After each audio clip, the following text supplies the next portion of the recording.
So in the first two episodes, I did some Barbie dolls into Labyrinth dolls. I did a Ballroom Jareth, Ballroom Sarah, and Dance Magic Jareth. And in this episode, I'm going to do the beloved and very classy character of Hoggle.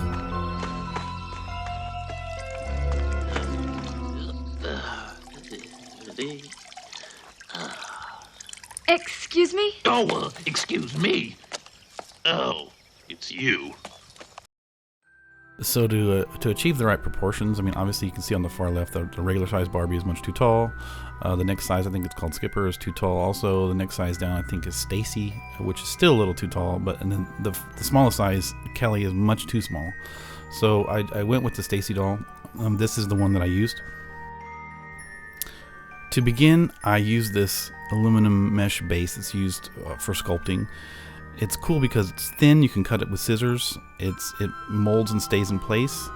The point of it here is that I can cut little pieces with the scissors, and I can bend them and mold them onto the character. The point is that I'm going to build the features up with hot glue, and this gives a frame for the hot glue to hold onto and to stick to the doll.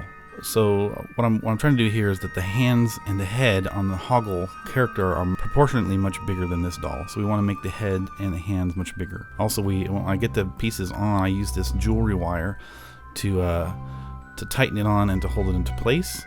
And then I hot glue on top. I snip the loose ends off the wire off. I hot glue over it. I hot glue the shoes that came with the doll on.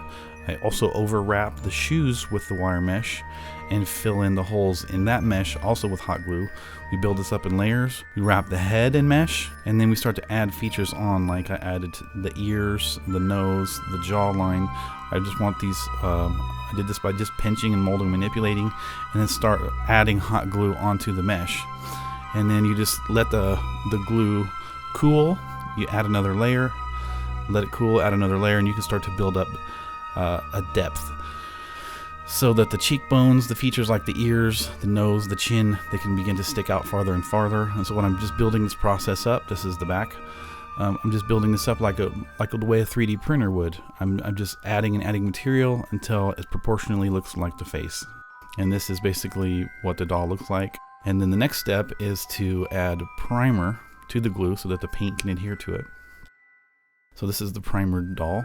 And there are also some little steps in here where I refine the shape of the glue a little bit with like razor blades and stuff like that. But we start applying base levels of paint, adding the paint in layers, gluing on the eyebrows, and to keep adding layers and layers to the paint, painting in the eyes, the details, the shading.